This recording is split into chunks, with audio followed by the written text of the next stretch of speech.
In the hectic nature of this election, with both campaigns going after young voters, here's one thing you might have missed. Trump and Harris are now turning to gamers, trying to capture those votes. Donald Trump, for example, recently went on the live stream of famous streamer Aiden Ross, and the Harris campaign is now rolling out this, a new virtual world in the game Fortnite called Freedom Town USA.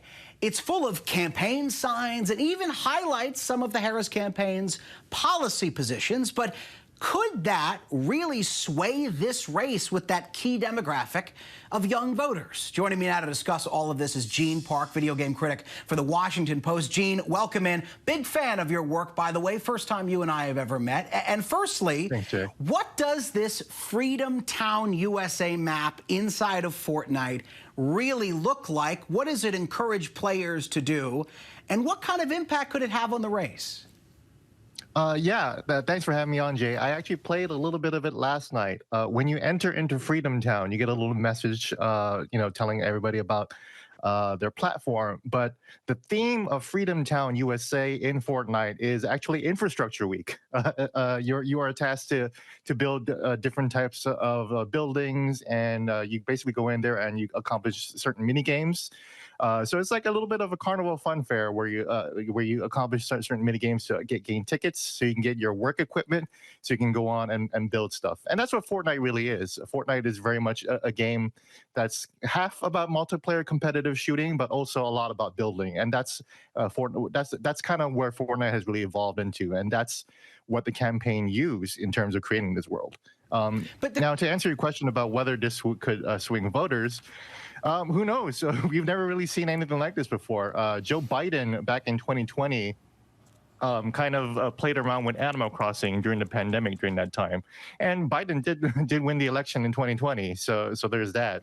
So we'll see, but it's certainly a bold strategy and gets people talking. And I think that's what the campaign wants, right?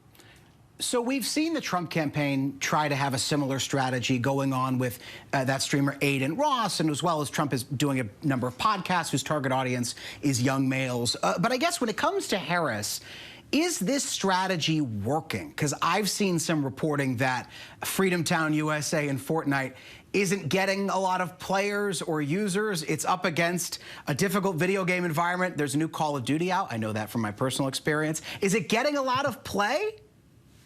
It's not getting too much play. When I was logged on yesterday, it was just a couple hundred people. But I think that could matter, and it's I don't think the effort was that huge. That I think they're looking for thousands or millions of people. That's the trouble with Fortnite. Within Fortnite, people are creating their own game. So Kamala's Fortnite game is actually competing with a bunch of other games too. But the campaign tells me that the Fortnite map launch is actually part of a broader strategy.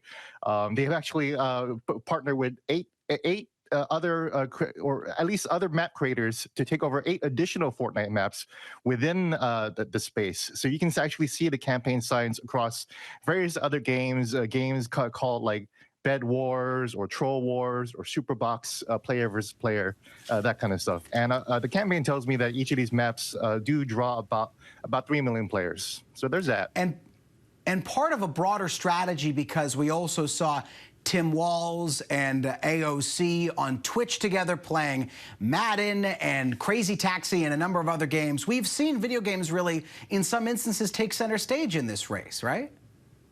Yeah, well, it's like what Walz said and what campaign organizers tell me. Part of what makes gamers so unique is that our ability to be able to talk to strangers online and engage in combative and detailed topics. Because gamers basically create the digital language of the internet. So it's really important to if you want to have a digital strategy, video games should definitely be part of it. Gene Park, you and I are going to hang out after this. You seem like an awesome guy. Gene Park, thank you so much.